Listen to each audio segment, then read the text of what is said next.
Welcome back to Reiki Cafe Radio. I am your host, Christine Renee, and today I wanted to talk to you a little bit about how Reiki can support the dying process.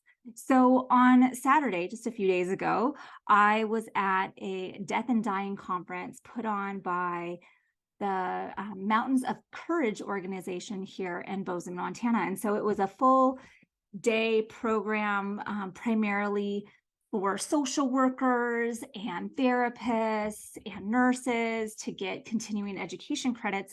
And I was asked to be on a panel of other complementary and alternative providers for supporting the death and dying and grieving process. And so I was honored to be able to present and be a part of the program. It was a full day program, and I got about 10 minutes of airtime, and it was great and lovely. There was an overall around probably 130 to 150 people present at the conference, and in my panel breakout, we had about 30 people.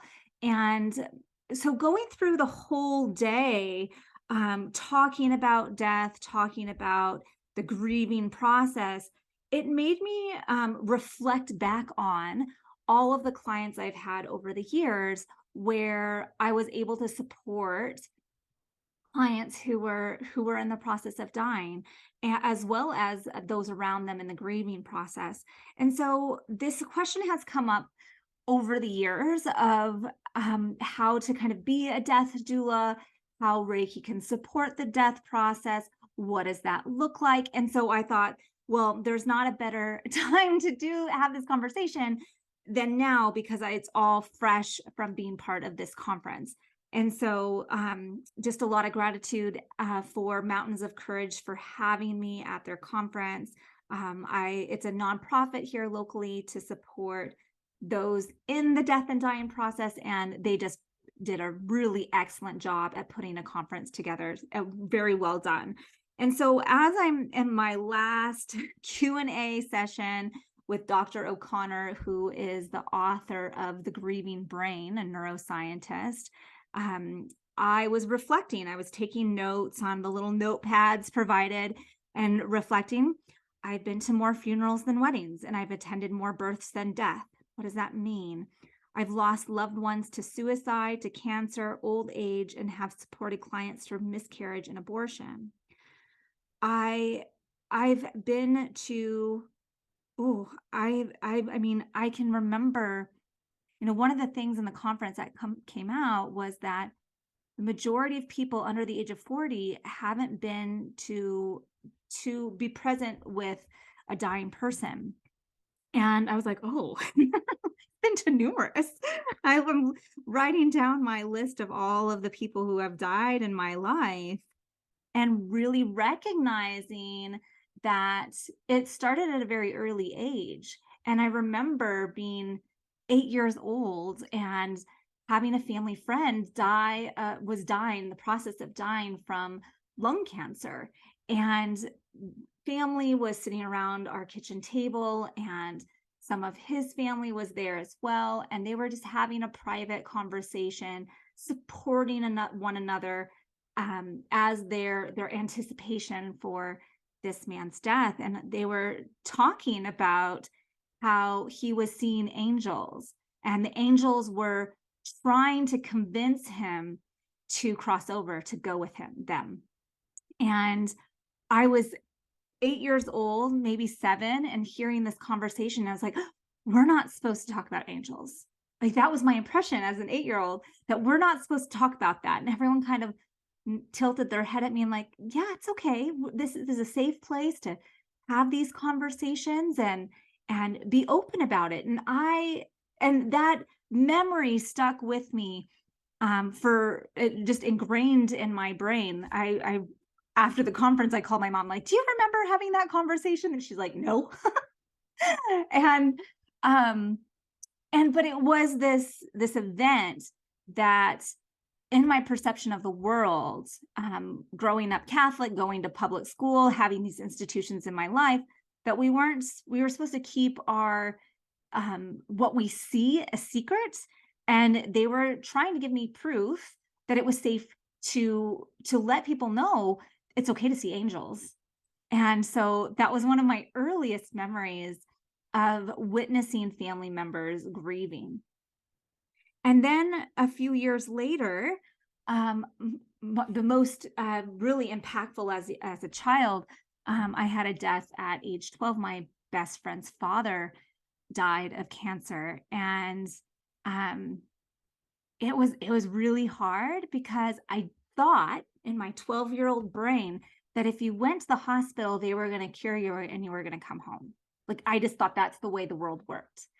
And when my parents, once again, same kitchen table, that kitchen table had so many memories. That I remember my parents getting the phone call that he was coming from the home from the hospital and going to be on hospice. And my world just fell apart. I just didn't understand. I couldn't grasp the concept of what that meant. And my dad was giving him Reiki. If you've been following the podcast, you guys know that my dad was doing Reiki when I was a kid. And it was just this time in my life where it was like, okay, it's time to step up and be the support person to my best friend who was experiencing it as the child of someone who's dying. And a, I think it was the night after he died, I was at their house. He had died in the house. And I was spending the night there to support my best friend Katie, to just be there for her. And I remember waking up in the middle of the night and having this presence there in the room.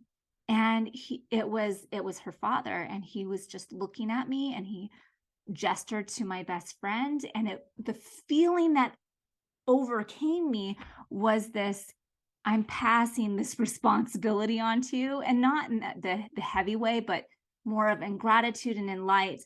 Please watch after my daughter. And I spent the remaining of our high school years doing that. It was a very difficult time for her, and um, I was in my I feel like I was in my spiritual training to be the support person. And so that was the first time I saw, like fully see in my clairvoyance, to see a spirit in this physical reality. Like I can close my eyes in shamanic journey, but to see a spirit kind of come through fully was a significant um, memory of kind of my spiritual development. And so, you know, so those two instances really kind of impacted me and kind of helped support me on my Reiki journey, so that when I did become an adult and had the opportunity to take Reiki, it was like a full yes, I'm doing this. Like I want to be able to support other people. And then as the years went on, as my Reiki practice developed, my first Reiki client that I had in Bozeman, Montana, my first regular Reiki client, before I even had a studio space, I had donated a Reiki session to at a Unitarian Universalist Fellowship auction, like a fundraiser event. And the person who purchased that was a woman who had a brain tumor, and she was in the dying process herself. And so her family purchased it. They had already received their Reiki level 2s, but they really wanted someone from the outside, someone other than the family, to be able to come in on a regular weekly basis to support her. And so when I started seeing her, um, it was she was on hospice off and on. Like they didn't know, and it's always very difficult for the doctors to predict how long you have. But if you get placed on hospice, the idea is, to the best of their predictive abilities, that this person only has 6 months or left to live. And that's true for over 50% of those cases. Well, in this case, by offering her Reiki on a weekly basis, it helped her sustain her life longer. It helped support her body, her physical body, and prolonged her life, to the fact that when I started and her being starting the hospice process, I was part of her, support team for 3 years.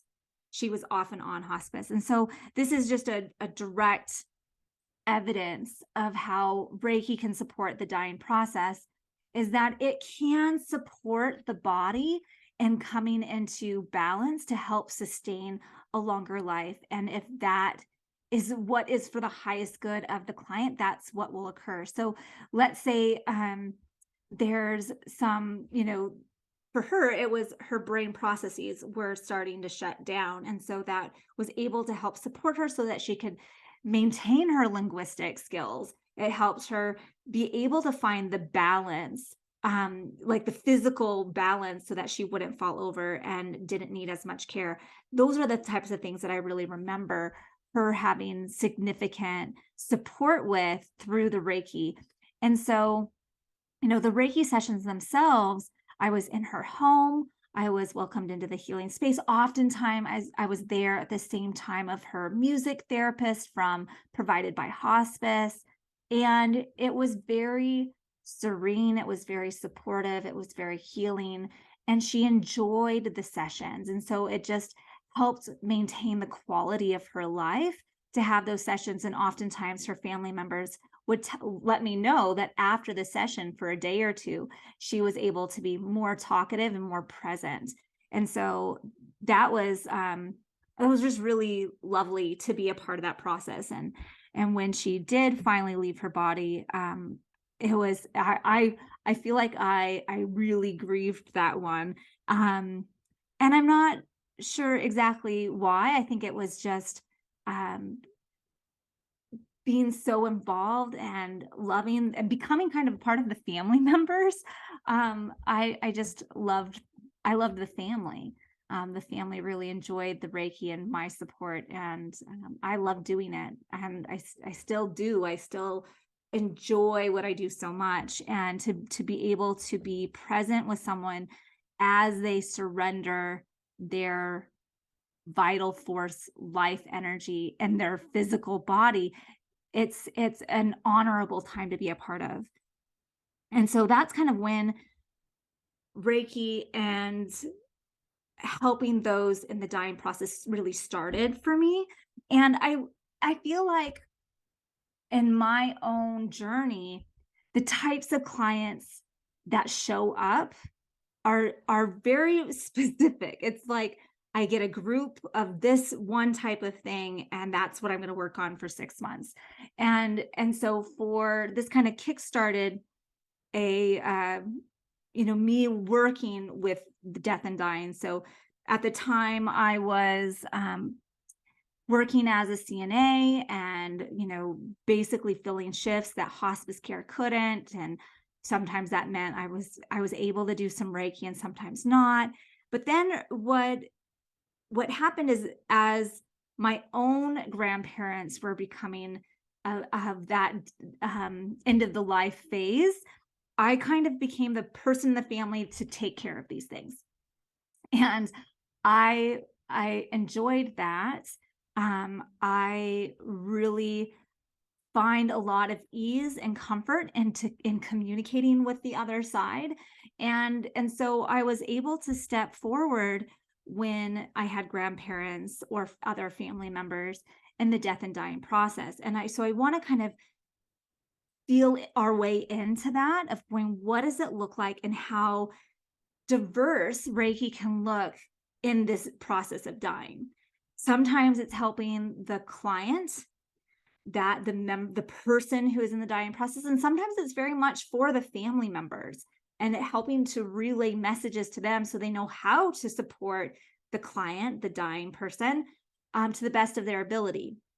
And so my next real opportunity was when my grandfather was dying, on my dad's side. And so my parents were with him the last 3 months of his life, and he was really ready. He was 94 years old. This was an old age, sneak me my Coke and whiskey type man, and really, really comfortable and really ready. And and was really curious of why the process was taking so long.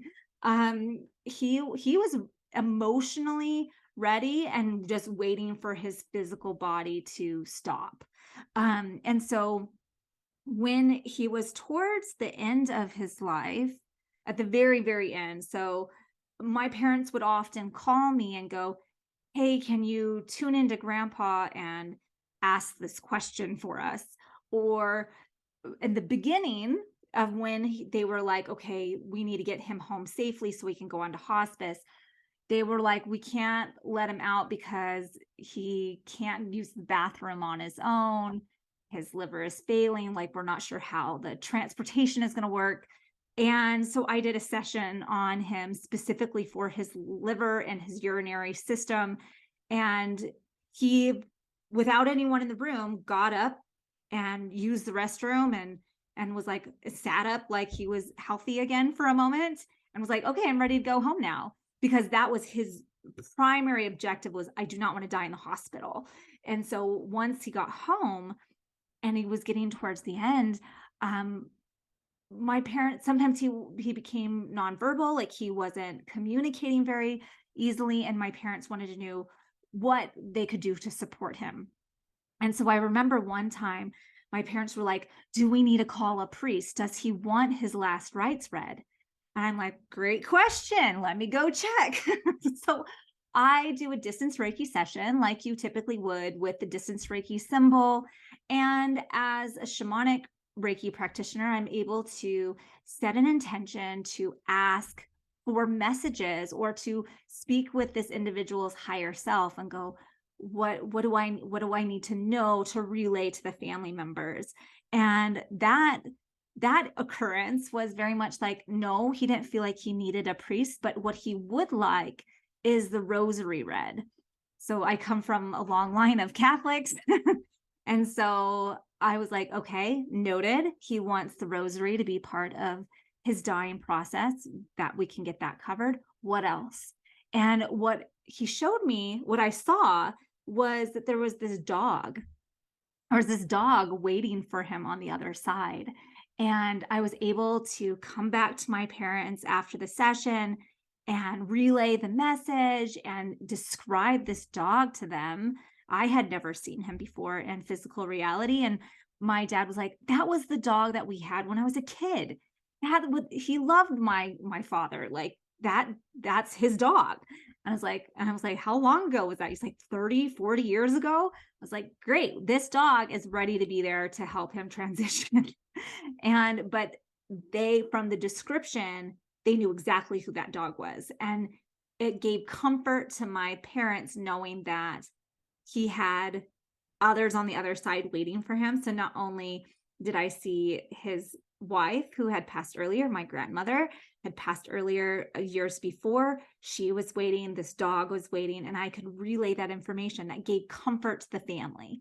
And then also to relieve them, like, no, he doesn't really have any expectations of a priest to be here, but he would like the rosary read. And my parents are looking around like, "We don't know where a rosary is. We don't even know how to say the rosary anymore." And I was like, "That's okay. That's not a big deal. You just turn on a Catholic radio station. They do it like every other hour." So, but I was able to relay the message, and then they were able to take action upon the suggestion that what his soul needed in that moment. And so he was able to listen to the rosary on his way out. And I know in my heart that type of support made the process easier. Okay. So oftentimes when I'm working with those who are in the process, that's the beauty of this. It's not only supporting their physical body, um, but there's also the ability to allow whatever spiritual connections to be made can come through in that time. So another example would be when my uncle passed. When he was dying of Alzheimer's and a bit of dementia going on. And um, it just felt like his spirit, and I think those who've worked with dementia or Alzheimer's clients, they can attest to this, that their spirit, their spiritual selves is floating above their body, and they're not really in their body. Like, they're on their way out. They're trying to leave, and that's why they can't, quote unquote, remember who they are anymore, because they're gone. It's just like, here's the body capsule, and my spirit is already trying to get out the door. And so there's an energetic cord that's attached to their physical body, as long as their body is still living, that they can't fully go. And so you see this with dementia clients, with Alzheimer's, with Parkinson's, where their body is healthy, but their spirit is not there anymore. And so for this client, it wasn't so much trying to pull his spirit back into his body. Like, his body, his spirit was like, I'm done. Like, I don't want to experience this anymore. And so those types of sessions can be really different. It's actually like, how can we support the death and dying process by helping the body turn off? How can we help the spirit cross and say, I'm no longer in need of a physical body? And so those sessions are very different. And the fact that we're not trying to wake up the liver and help the heart keep beating and all of the things, it's actually like, you can turn off now. Your job here on this physical plane is done, and you can slow down. And how that can be supportive of the dying process. And it really kind of also came to show, what we do in physical 3D reality, what we do in the 3D, on the 50 reality, like, there's a spiritual time gap often. So the work that I would do, I'm like, just know that what I did today energetically might take up to 3 weeks to fully be accomplished. And so reminding the family members that the work that I was doing had a time lapse, and knowing that that was okay, and just really needing to support the family and the caregivers, because if you know, if you've been a caretaker and you've been in that position and you're in the long haul of taking care of someone, it's exhausting to be on 24/7 for multiple years. And those are the people that really need the Reiki and really need the support, is the people who are the ones changing the bedpans and changing the sheets and hand feeding food and all of the things. And when we can support them, we're supporting the death and dying process of the individual. So I just wanted to make sure everyone was really aware of that. Just because this individual is dying, let's not neglect the family members who may need it more. They may need a break. Maybe they just need to take a shower. Whatever it is, like, that's sometimes the beauty of being able to work with hospice, and just seeing that, yeah, respite is important. Just being able to take a 2-hour break and leave the room and go take care of yourself and maybe catch a movie, is so valuable for the caretaker to continue to sustain the demands of being a caretaker. It was also during that time that I was introduced to the incarnation of death. And death really wanted to teach me these skills of how to allow the body to die. So my aunt is also a Reiki master, and I just remember her calling me like, "No, death wants you here." And I was like, "Okay, sure. I'll go do a session. I'll see what's up." And lo and behold, there's the incarnation of death. And I got to say, he is the nicest guy. He has got a bad reputation, but he's amazing. And the way he presented himself to me was this very beautiful porcelain-like skin. Still had the, like, the black cape on, if you will, but just the sweetest, compassionate spirit. And his job is to just allow the soul who to cross over. So he's really there to help the transition process. He doesn't make anyone die. And he really was calling forth for me to come in, and what he called me was his apprentice. I was like, okay, I'll be your apprentice, and you teach me what I need to know as a Reiki practitioner. And the months ahead were very educational, and that experience was really part of my soul's learning on how to support people in the death and dying process. And one of the biggest things that he revealed to me, I remember doing a shamanic journey and visiting him at what I would call his office, and it was a complete mess. Like, a 15-year-old's bedroom. Like, it was just cluttered and papers everywhere and all these manila envelopes. And I was like, all right, what are we doing here? And he's like, I got to find the right folder. And I'm like, okay. And he's like, don't worry, it comes automatically. It's like a magnet. So he just says the name, and then that individual's file, if you will, just sweeps over to him, and then he has it.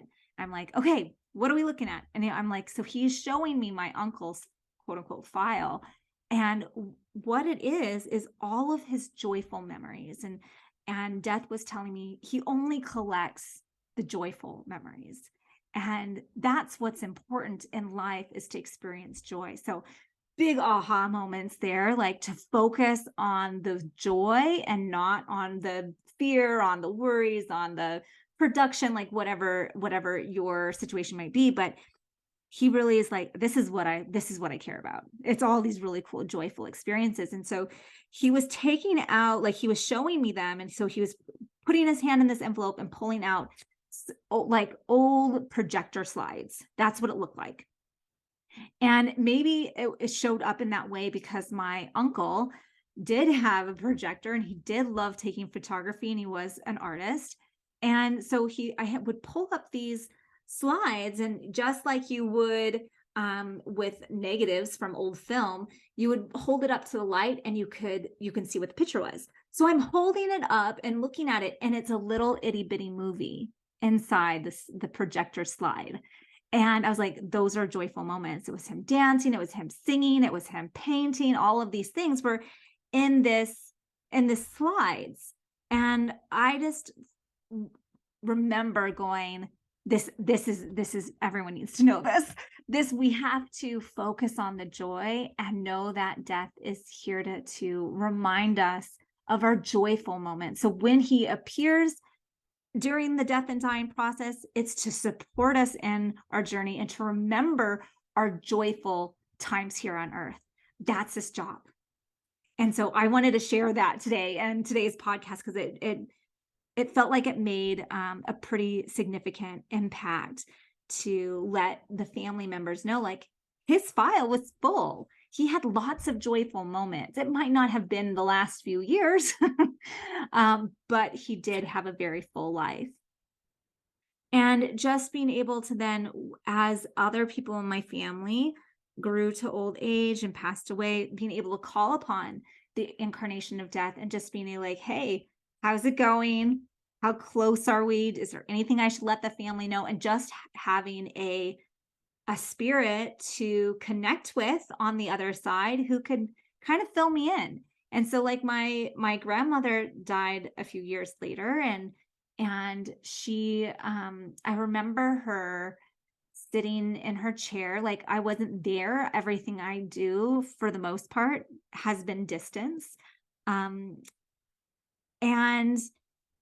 I could see Death on the porch. And then as the time got closer, I could see him inside the house.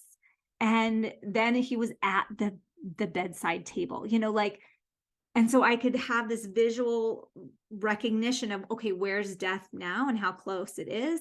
And there's been times in my Reiki sessions where I'm curious if this person is in the process of dying, and I'll call upon Death, and he's like, nope, this one's fine. They're going to recover. I'm like, okay, great. Good to know. And that's just really supportive. So know that as Reiki practitioners who want to support in the death and dying process, know that you can get training in this. There's a lot of really beautiful death doula programs if you really want to make a career out of this and have Reiki be one of the tools in the toolbox to support people.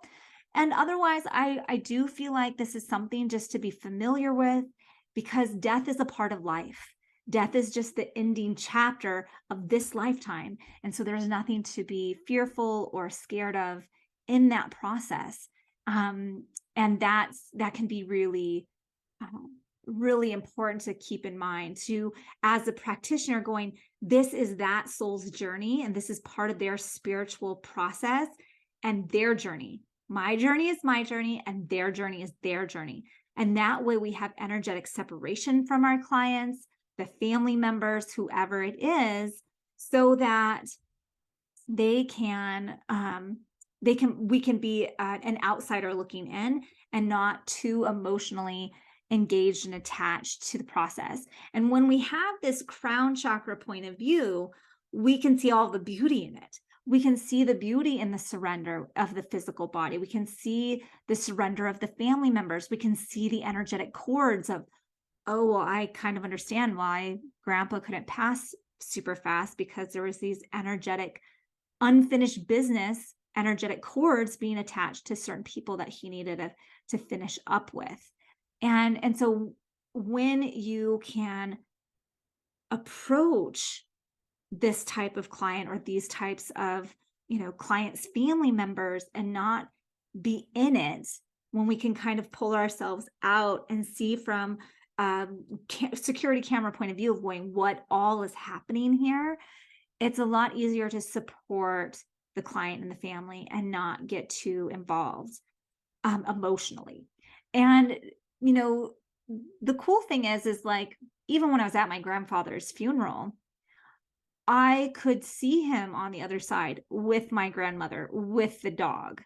And so it was very comforting for me in the grieving process of losing my grandfather, be the shamanic Reiki practitioner that can see that he's in a better place, that I could see that he was with his wife. I could see that he was with his dog, and be at peace with that it was okay, to the point of, during his memorial service, my father couldn't get through the eulogy. He couldn't make it beyond the sentence. So he had written all these pages up, and I was the one who was able to stand up in front of everyone and read the eulogy, because I knew that he was standing beside me with his dog, with my grandmother, and going, yeah, I can do this because I'm able to have that awareness that they're okay, and be able to support the family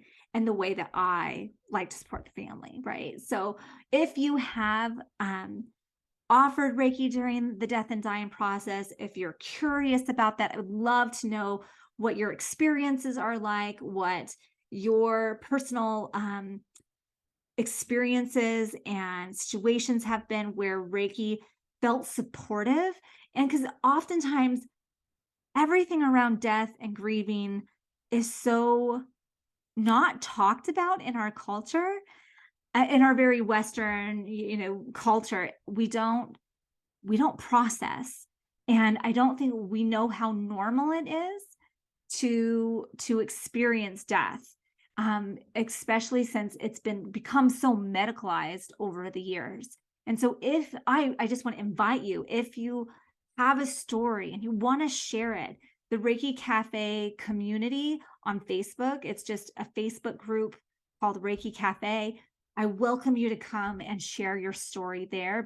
Come join our group, because we want to hear those stories. We want to normalize the death and dying process as much as possible to relieve the fear out of it. So often we get enveloped in the fear around death, around dying, of all of the unknowns. And the way we support one another is to help take some of the unknowns away. And so I hope you enjoyed this conversation. If you have questions, if you want to learn more, feel free to reach out directly to me at Christine@ReikiCafeUniversity.com. I hope to see you in the Facebook group and give me a chat there. And until then, we will see you next time. Thank you so much for being a part of our community. Take care.